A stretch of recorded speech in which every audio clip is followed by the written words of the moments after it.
The tuna casserole made her cry. She gagged, shoulders heaving, fork clattering to the metal tray. 40 women frozen around her. Campbell's cream of mushroom, real tuna, crushed potato chips on top. Coca-Cola, ice cold, fizzing. She tasted abundance, and it detonated every truth she'd been taught. Sawdust bread, ration cards, the Hamburg firestorm, magnesium flares turning streets into furnace. 42,000 gone. Not cruelty, not punishment. Normal Tuesday lunch, real glasses, floodlit baseball, tractor lessons, chocolate pudding. If the enemy feeds you better than your own country ever did, do you go home or stay? The spoon was still dripping when Doroth Blausine decided it was poison. Not literal poison. She'd seen enough wartime rations to know what desperation looked like. But something worse. A trick, a test. The pale, lumpy substance descending toward her metal tray looked like nothing she'd been fed in 3 years of war. The American cook, a sturdy black woman with sweat beading on her temples, smiled as she ladled the glop onto Doherty's plate. Tuna casserole, Mrs. Geneva Tate said like she was announcing Christmas dinner. Dort starret. Egg noodles, actual noodles, not sawdust pasta, tangled with flecks of something that might be fish, a cream sauce that wasn't gray or watery, and on top, golden brown fragments that caught the overhead lights. Her stomach clenched, not from hunger, from confusion. Behind her, 40 other German women shuffled forward in the Messal line. Camp Clinton, Mississippi. November 1945. 6 months since surrender. 3 months since they'd been transported from East Coast processing to this camp in the middle of nowhere.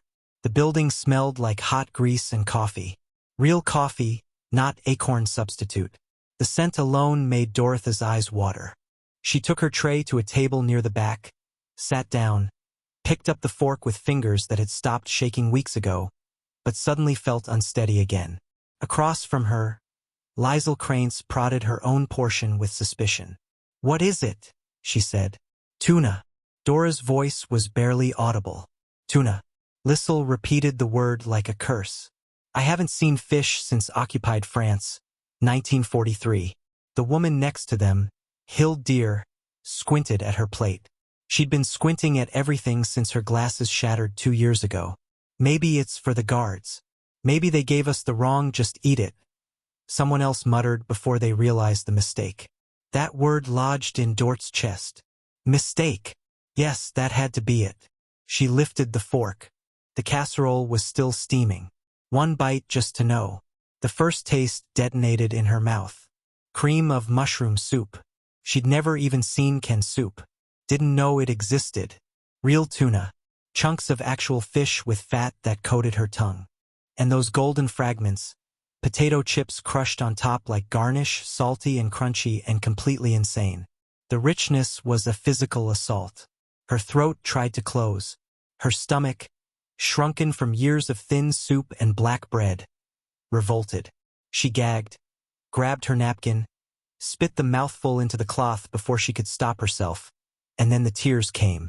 Not polite tears, loud, racking sobs that echoed off the Messal walls.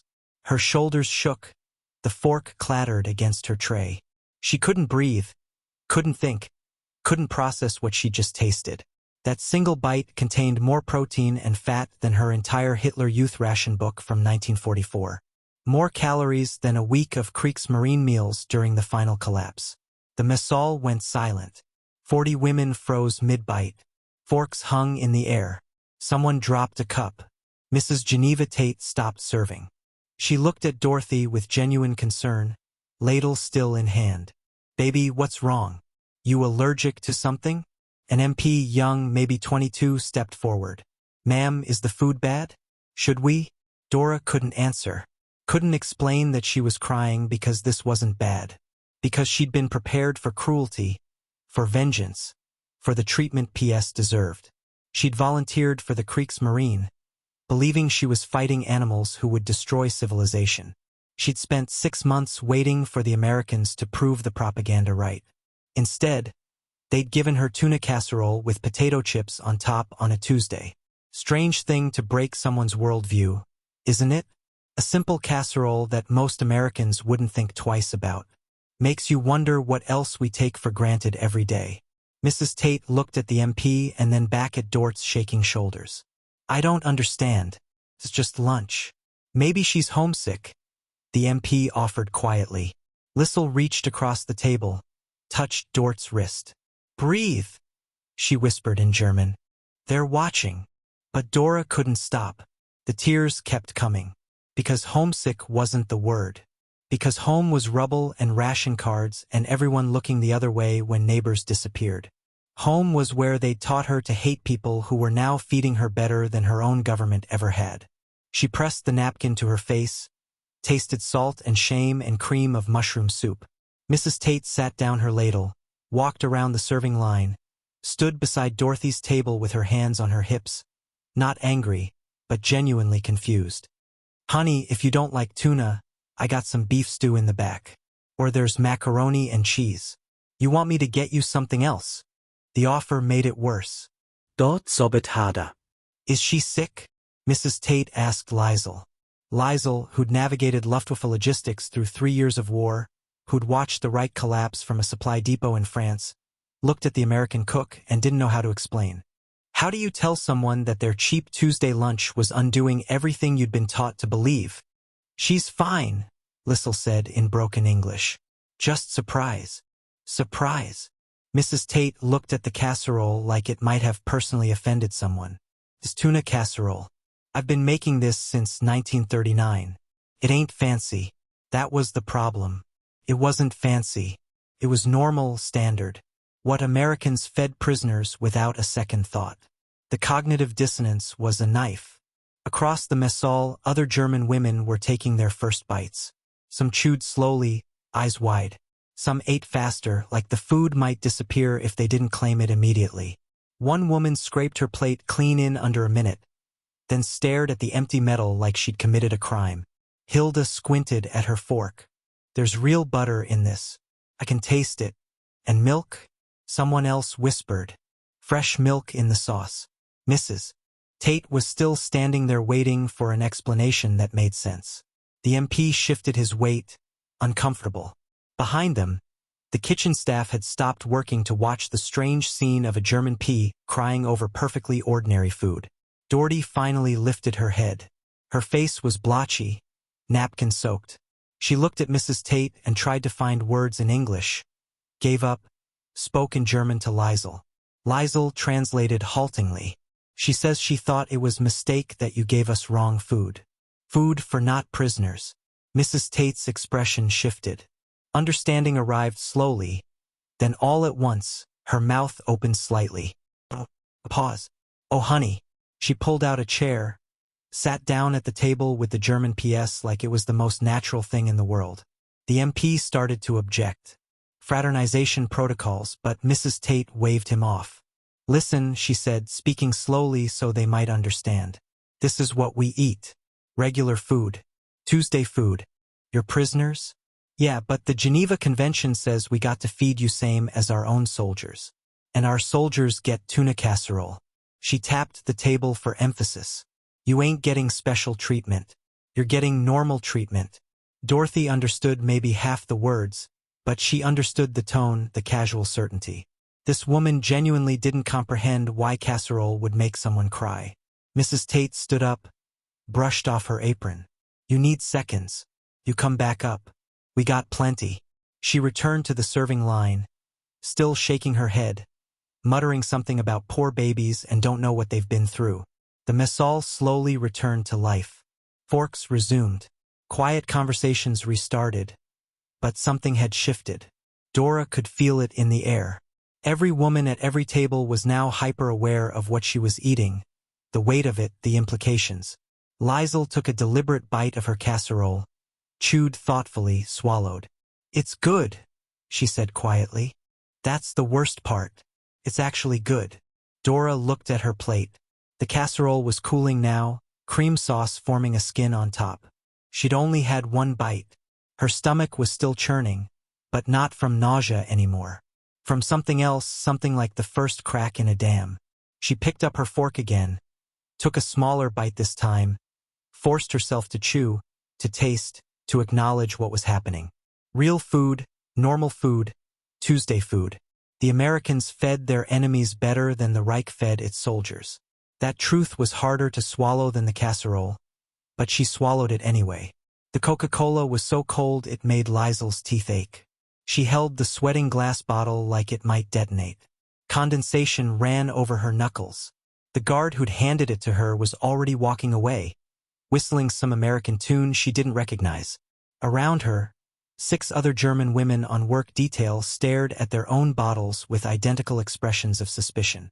"It's poison," muttered Greta Hoffmann, a former factory worker from Bremen. "Capitalist poison. I read about it in the pamphlets." Liesel had read the same pamphlets. Coca-Cola, the propaganda said, was a symbol of American decay.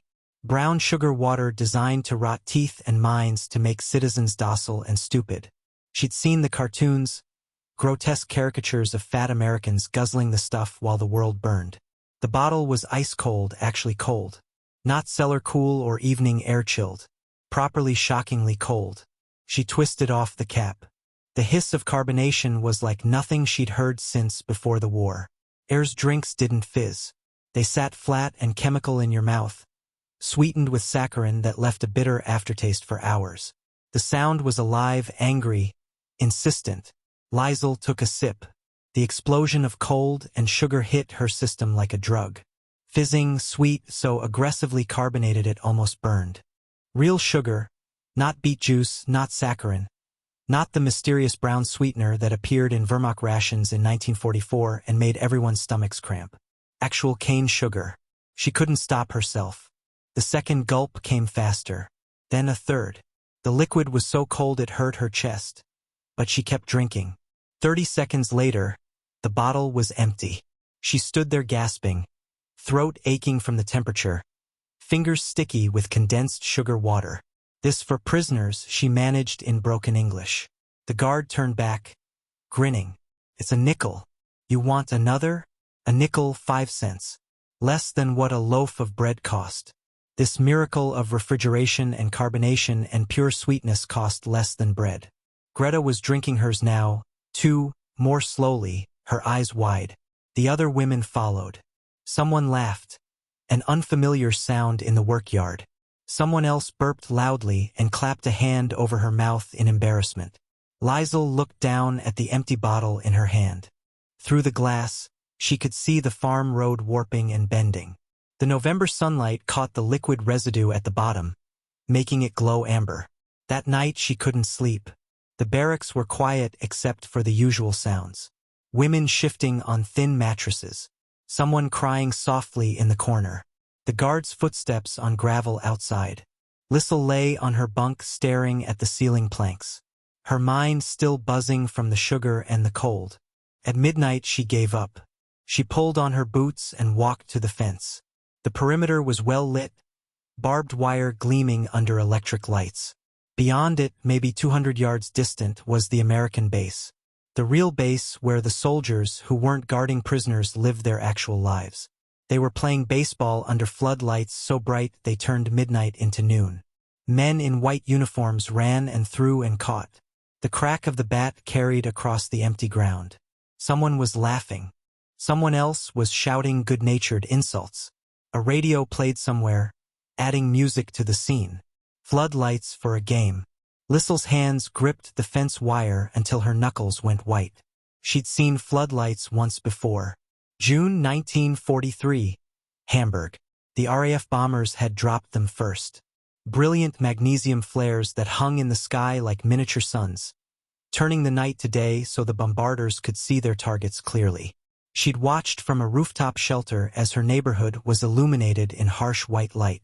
Every building, every street, every person frozen in that terrible brightness before the bombs began to fall. The firestorm had killed 42,000 people that week. Now Americans were using the same technology to play children's games. Can't sleep either. Liesel turned. Hilda stood a few feet away, squinting badly without her glasses. The nurse's face was drawn, exhausted.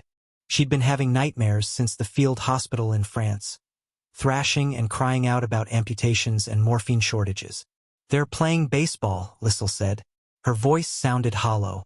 Hilda moved closer to the fence, squinting at the distant field. I can barely see it. Floodlights. Huge electric lights for a game. They stood in silence. The crack of another bat. Cheering. The radio switched songs. Something jazzy and complex. Nothing like the marching bands and folk songs that had dominated German radio since 1933. Do you still have your Coca-Cola bottle? Hilda asked quietly. Liesl pulled it from her coat pocket. She'd kept it, though she wasn't sure why. The glass was still slightly sticky. I keep thinking about what Dorda said, Hilda continued. At lunch, about the casserole, about how we thought they'd mixed up the rations. They didn't mix anything up. No. Hilda's voice was barely a whisper. This is just how they eat, how they live. Lights for games, cold drinks for 5 cents, casserole on Tuesday. Lissel thought about the logistics. She'd spent 3 years managing supply chains for the Luftwaffe, stretching every gram of fuel and metal and food across an ever-expanding war. She knew what scarcity looked like, what efficiency demanded, what desperation forced. These Americans had ice machines at a prisoner camp. They had enough electricity to light a baseball field for entertainment. They fed PS the same rations as their own soldiers, not out of propaganda or strategy, but because their treaty said to and they could afford it. We lost to this, Lissel said. It wasn't a question. It was a realization that had been building since the casserole, since the Coca-Cola, since every moment in this camp had revealed another casual abundance that would have been impossible to explain to her commanders. In 1944, Germany had been fighting on stolen fuel and melted down church bells. America had nickel sodas and floodlit baseball games. The game ended. The lights stayed on for another 10 minutes while the men gathered equipment and joked with each other. Then, one by one, the floods clicked off, returning the field to ordinary Mississippi darkness. Lissel stood at the fence until dawn, turning the empty Coca-Cola bottle over and over in her hands. When the wake-up bell rang, she walked back to the barracks and tucked the bottle under her mattress next to her contraband diary. That afternoon, she wrote, they give us the lights we feared for children's games. The transport truck hit a pothole, and Hilda Venner's vision blurred worse. She'd been squinting at the same rusted bolt on the floor for 20 minutes, trying to will it into focus. Didn't work. Hadn't worked since France, 1943. The other women talked in low German around her. Someone mentioned breakfast. Powdered eggs, real butter, toast that wasn't sawdust. Hilda couldn't see their faces clearly, just flesh-cold smudges moving in the November light. 2 years of this. 2 years of navigating a world made of watercolors.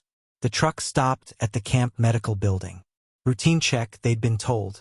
Hilda shuffled inside with the others, keeping close to Liesel's back so she wouldn't trip. Venner. Hilda. An American voice, accented but careful. She raised her hand, squinting toward the sound. The doctor was a blur in olive drab. Asian features. She could make out that much. He held up a clipboard 6 in from her face. Can you read this? Hilda leaned forward. The letters swam. And no. How long? Since France bombing my glasses. 1943. His voice sharpened. You've been half-blind for 2 years? She nodded. Around them, other women were getting their temperatures taken, tongues examined. The usual theater. Hilda waited for him to write something down and move on. Instead, he pulled a chair directly in front of her, sat down, looked at her with an intensity that made her uncomfortable. I'm Captain Oshiro, he said. I'm requisitioning you a visit to a civilian optometrist in Jackson. Hilda's stomach dropped. What? I doctor off-base. You need glasses. The other German women had gone silent. An off-base visit to a civilian practice for a prisoner. Liesel's voice cut through the quiet. This is interrogation. Captain Oshiro didn't even look at her. This is healthcare. Geneva Convention, article 15. Same medical treatment as U.S. forces. He stood, made a note. Transport leaves Thursday 0900. Bring your medical file. Hilda sat frozen as he moved to the next woman. Liesel gripped her shoulder. Don't go alone, she whispered. Thursday morning arrived like an execution date. Hilda wore her cleanest uniform, hands shaking as she braided her hair. The other women watched her climb into a jeep with 2 MPs and Captain Oshiro. Dorda made the sign of the cross. The drive into Jackson took 40 minutes. Hilda pressed against the window, trying to see anything clearly. The blurred shapes of buildings, cars, people living normal lives. America looked soft around the edges, like a dream you couldn't quite remember. The optometrist's office was on a quiet street. A bell chimed when they entered. Captain Oshiro spoke to the receptionist, a blonde woman who looked at Hilda's P uniform and didn't flinch.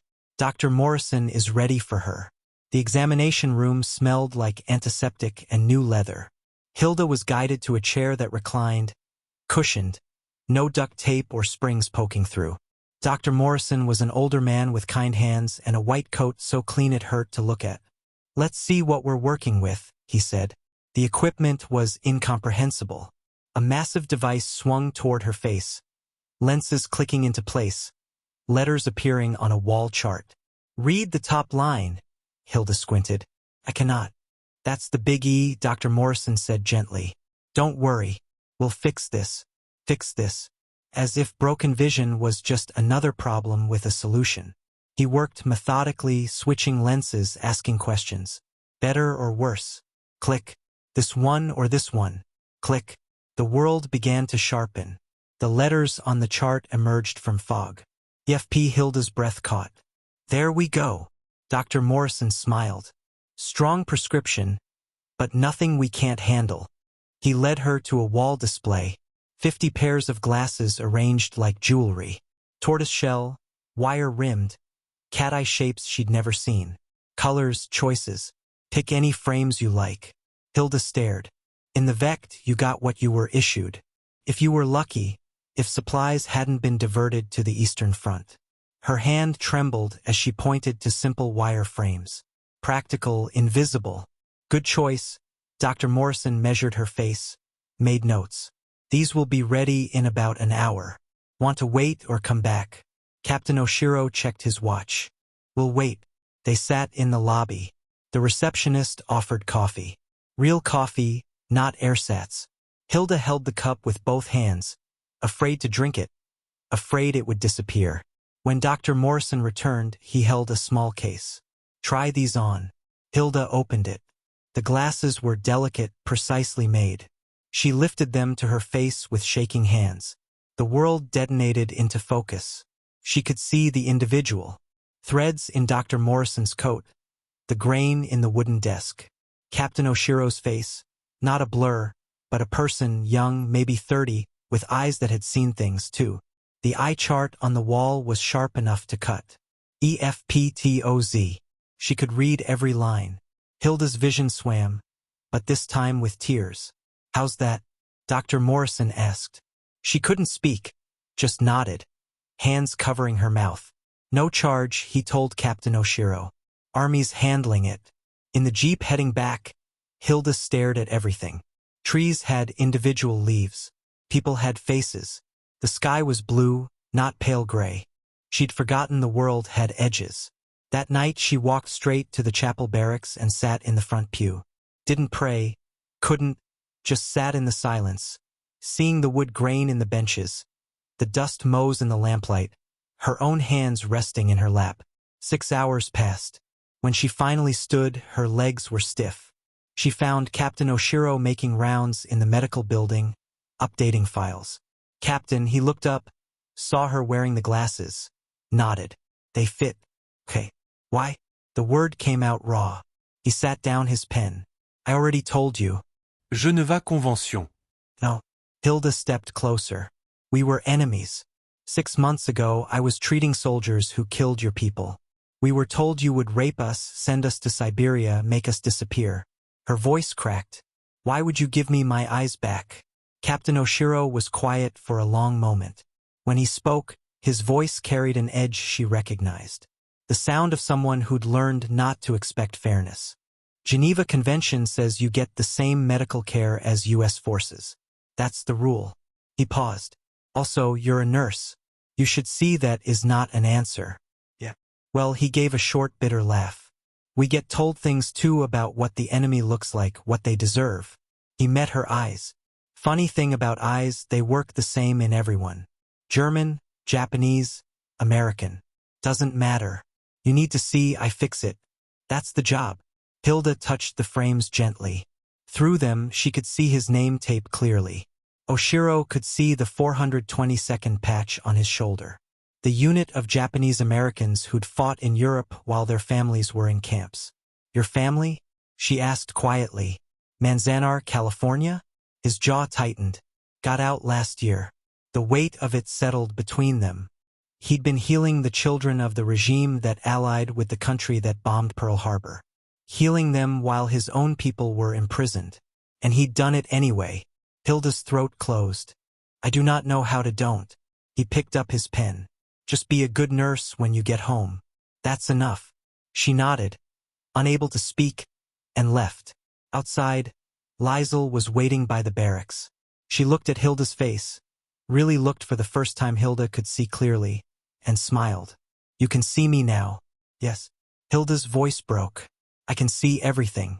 That night, she wrote a letter to her sister in Hamburg, described the optometrist's office, the wall of frames, the moment the world came back into focus. She tried to explain what it meant that the Americans had restored something the Reich never bothered to replace. She couldn't find the words. Instead, she ended with, "They gave me back my eyes. I do not understand this war anymore." She sealed the letter, knowing it would be censored, knowing her sister wouldn't believe it anyway. But through her new glasses, she could see her own handwriting perfectly, could see the truth of it, written in her own hand, sharp and undeniable. The Americans had given her back the one thing she thought was gone forever, and she hadn't even had to ask. The Ford tractor sat in the afternoon sun like a piece of farm jewelry. Red paint gleaming, chrome exhaust stack throwing off light. Anya Brewer had assembled torpedo guidance systems in a Kiel factory at 16. She'd calibrated firing mechanisms that sent ships to the bottom of the Atlantic. Now she stood beside this American farm machine, hands in her pockets, while a limping man with oil under his fingernails explained the clutch. "All right, ladies," Wyatt Landrino said, patting the tractor's fender like it was a good dog.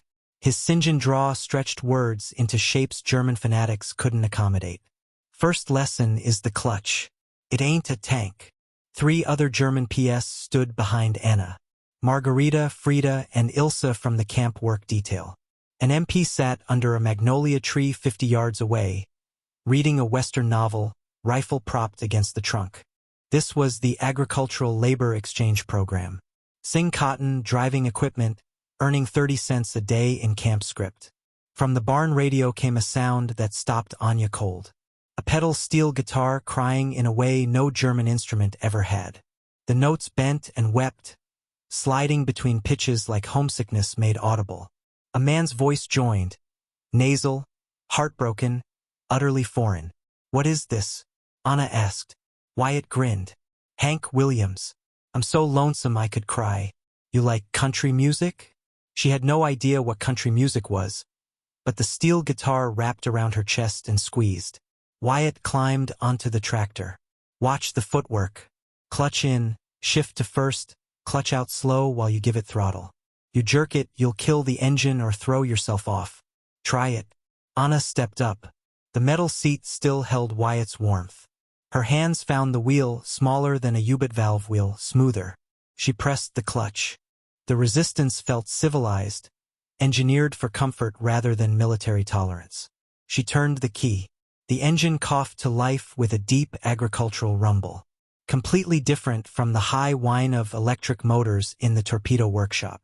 This was combustion pistons, American abundance burning gasoline for the simple purpose of moving dirt. "Easy now," Wyatt said beside her. Ninja released the clutch too fast. The tractor bucked like a living thing. She grabbed the wheel, overcorrected, and the engine died with an embarrassed sputter. Margaret laughed behind her. "Torpedo mechanic can't drive a farm machine." "Try again," Wyatt said, no judgment in his voice. "Everybody kills it the first time." She restarted. This time she felt for the friction point, let the clutch out like she was threading a torpedo into its tube, gentle, precise, feeling for resistance. The tractor rolled forward. "There you go," Wyatt said. Anna drove in a wide circle around the cotton field. The spring afternoon smelled like turned earth and distant honeysuckle. The pedal steel guitar kept crying from the barn. She made 3 circuits before Wyatt waved her in. He taught all 4 women that first afternoon, showed them the gearbox, the power takeoff, how to back up a cultivator without jackknifing. His limp came from childhood polio. He explained this matter-of-factly when Elsa asked. Classified for F kept him out of the war entirely. "You didn't fight?" Anna asked. "Nope. Leg won't take the marching." He didn't seem ashamed. Just stated it like a fact about the weather.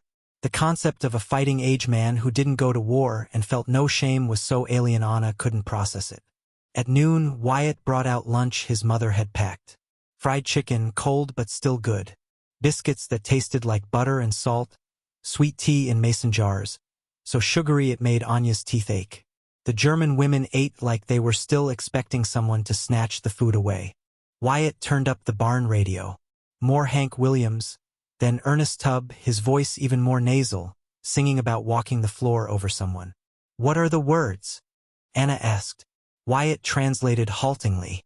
"Love songs, mostly heartbreak songs, simple stories about lost women and whiskey and empty beds. The kind of songs German soldiers sang drunk in barracks, but somehow sadder, more honest." "Play the first one again," Anna said. "The lonesome one." Wyatt fiddled with the dial until he caught it on another station. "I'm so lonesome I could cry." Spilled out again. That steel guitar bending notes like a human voice breaking. Anya closed her eyes, didn't understand every word, but she understood lonesome. They worked until 5. Wyatt paid them in script vouchers. The MP witnessed and signed 30 cents each. Back at Camp Clinton that bought soap or cigarettes from the canteen. Same time Thursday, Wyatt said, "Well, start on the cultivator." 3 days later, Anna returned, just her this time. The work rotation had shifted. The MP was a different one, younger, reading a comic book under the magnolia. Wyatt had her practice backing up the tractor with a hay wagon attached. Harder than it looked. The wagon went the opposite direction. You turned the wheel. She jackknifed it twice, nearly hit the barn once. "You're thinking too much," Wyatt said. "Feel it instead." She tried again. This time she let her hands react rather than calculate. The wagon slid backward into the barn, opening straight as a torpedo into a tube. "There it is," Wyatt said. During the break, he brought out his mother's chocolate pudding. Real chocolate, real milk, real sugar set in small glass bowls with a skin on top. He handed Anna the largest portion. She took a bite. The richness hit her like the casserole had months ago, but this time she was ready for it, closed her eyes, and let the chocolate dissolve on her tongue. "You are feeding your enemy better than my country fed its soldiers," she said quietly. Wyatt sat beside her on the tractor's hood, still warm from the engine. The radio played softly. Hank Williams again, a different song, but the same lonesome steel guitar. "You ain't my enemy," Wyatt said. He looked at her directly, no guile in his face. "You're just a person who lost." The simplicity of it cracked something in Anya's chest. Not the propaganda shell that had already shattered under casserole and Coca-Cola and optometry visits. This was deeper. The idea that losing a war didn't make you subhuman. That the victor's job wasn't to destroy you, but just to stop fighting. She leaned in and kissed him. His lips tasted like chocolate pudding and sweet tea. He didn't pull away. His hand came up to touch her face, hesitant, asking permission. Behind them, she heard Frida gasp. Margaret said something sharp in German. The young MP's comic book rustled as he deliberately turned to page facing the other direction. Wyatt broke the kiss first. "That's going to cause you trouble." "Everything causes trouble," Anna said. The next Thursday, Wyatt brought a Hank Williams record in a paper sleeve. "For you," he said. "They got a player in your rec hall." They did. Ancient, donated by a church group. Anya played. "I'm so lonesome I could cry 17 times that night," until Liesl threatened to break the record over her head. By May, Wyatt was translating all the lyrics for her, teaching her about rodeo riding before the polio, about his chalk grandmother who'd walked the Trail of Tears as a girl, about how his family hated the U.S. government almost as much as the Germans had. Your people got pushed out, too? Anya asked. Pushed out, killed, forced onto reservations. He said it without heat, just history. Government does terrible things. Don't mean every person in that country is terrible. Anna thought about the torpedo factory, about the ships she'd helped sink, about whether the sailors who drowned were terrible people or just people who lost. One afternoon in late May, sitting in the barn while rain drummed the tin roof, Wyatt gave her his rodeo belt buckle, silver, tarnished, engraved with a bucking bronco. That's from Shreveport 1938, he said. Only buckle I ever won. Cannot take this. You can if you promise to bring it back. He met her eyes. When they send you home, come back. I'll wait. The MP outside was smoking under the eave, watching rain, granting them privacy they didn't legally deserve. Anya held the buckle. It was warm from being in Wyatt's pocket. Heavy real silver earned through pain and skill. Promise, she said. That night she hid the buckle under her mattress, lay awake, listening to Dora cry quietly in the next bunk, homesick for a Germany that didn't exist anymore. Hilda was writing another letter, her American glasses catching the overhead bulb. Lissel hummed something. Took Anna a moment to recognize. I'm so lonesome I could cry. Hummed in perfect pitch. The repatriation orders came in June. Anna clutched Wyatt's buckle in her pocket during the assembly, the engraved bronco pressing into her palm like a promise she couldn't afford to break. The assembly hall smelled like pine cleaner and nervous sweat. Dorothy Blouse sat in the third row, staring at the folded paper in her lap. She'd rewritten it 4 times last night, checking each English word against the contraband dictionary Lissel had traded cigarettes for. The letters looked wrong, too angular, too certain for what she was trying to say. Behind her, someone's chair scraped against linoleum. The sound made her flinch. At the podium, Captain Lewis shuffled his papers like a man preparing to deliver bad news disguised as good. His uniform was crisp, his face tired. He'd been processing repatriation orders for 6 weeks straight, shipping German PS back to a country that barely existed anymore. Ladies, he began. His voice echoed off the walls. By order of the United States War Department, your repatriation to occupy Germany has been approved. Transport ships depart New Orleans August 2nd through 5th. Dort's fingers crushed the paper. Beside her, Hilda removed her glasses. The American ones, wire-rimmed and perfect, and cleaned them on her sleeve. A nervous habit she'd developed since getting them. The gesture was so ordinary it hurt to watch. 3 rows back, Anna sat frozen, one hand pressed against her stomach, where Wyatt's belt buckle was hidden beneath her uniform. She'd strapped it under her clothes that morning, the silver warm against her skin. Captain Lewis continued reading dates, logistics, train schedules to the coast. The women around Dorda sat rigid as corpses. This was the moment they'd been told to anticipate since November. Liberation, freedom, the chance to rebuild. None of them moved, because rebuild what exactly? Hamburg was Ruble. Dresden was ash. The letters that made it through, censored, delayed, months old, spoke of frozen apartments, missing fathers, Russian soldiers, starvation rations that made Camp Clinton's food seem like fantasy. Mrs. Geneva Tate stood against the back wall, arms folded across her apron. She'd made roast chicken for lunch. Dorothy could still taste it. Questions will be addressed after Captain Lewis paused as a chair scraped. Dorothy was standing. She hadn't planned to stand. Her legs had simply decided for her, driven by 8 months of casseroles and cold Coca-Cola and the weight of returning to a place that had lied to her about everything. The room went silent. Miss Blousine. Captain Lewis lowered his papers. Do you need I have question? Her accent was thick, but the words came. May I speak? The captain glanced at the MP by the door. Some unspoken communication passed between them. That's irregular, but yes. Go ahead. Dora's hands shook so badly the paper rattled. She forced herself to look up to meet the eyes of the American officers, who'd somehow become less terrifying than the thought of boarding a ship home. I volunteer for Kriegsmarine, she began. The words tasted like old lies. I am 19 years old, radio operator. They tell us we are fighting animals who destroy civilization. Someone behind her inhaled sharply. Liesel probably warning her to stop. Dora kept going. In Germany, we have ration cards. Bread is sawdust mixed with flour. Meat is twice monthly, very small. Butter is for officers only. Her voice cracked. I work 16-hour shifts. I am hungry always. But they say this is sacrifice. This is duty. The enemy has worse. They say the enemy is starving more.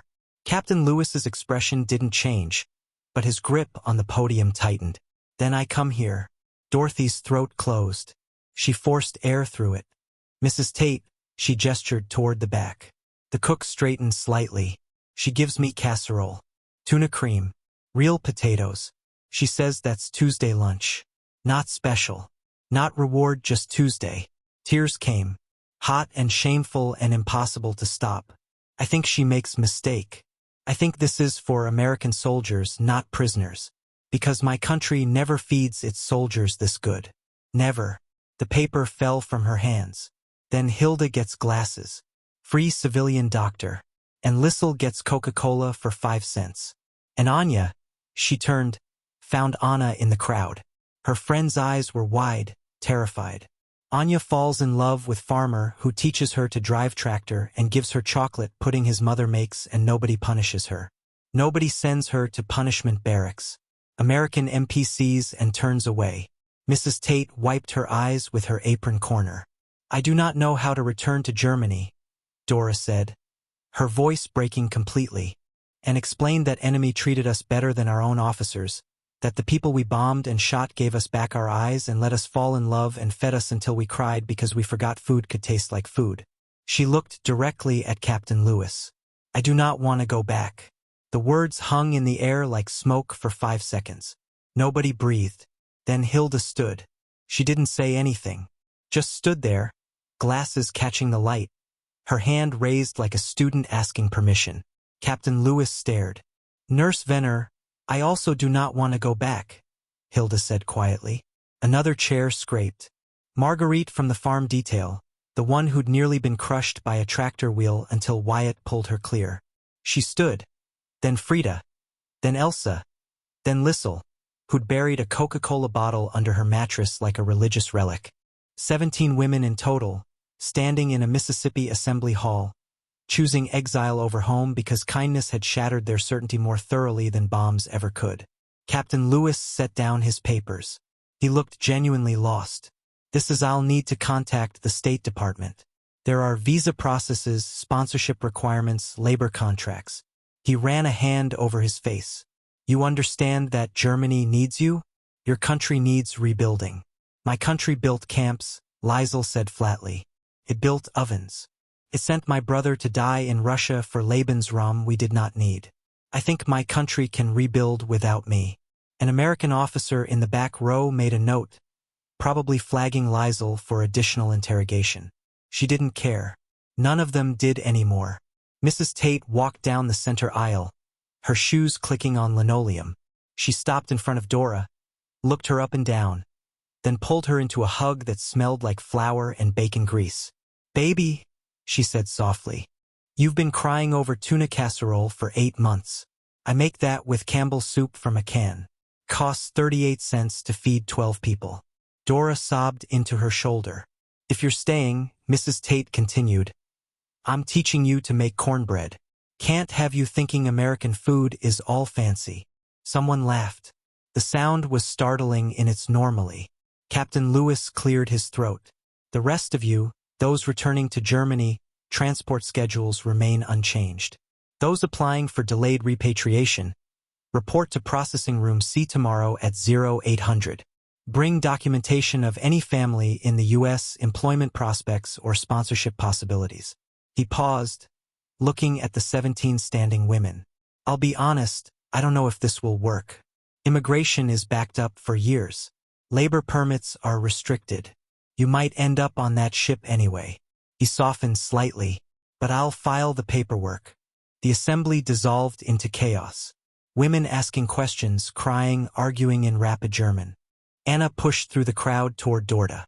Wyatt's belt buckle now visible, strapped over her uniform like armor. You spoke for me, Anna said. You kissed him, Dora replied. That spoke louder.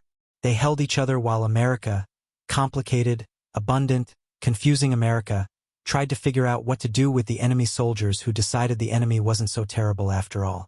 Outside, and Dort stood at the fence one last time, watching the baseball field lights blaze against the darkness. They gave us the lights we feared. Liesl had written for children's games. Maybe that was the whole point. Maybe peace meant waste. Meant chocolate pudding on Tuesdays and new glasses for prisoners and second chances for women who'd chosen the wrong side. The lights hummed overhead. Dora closed her eyes and chose.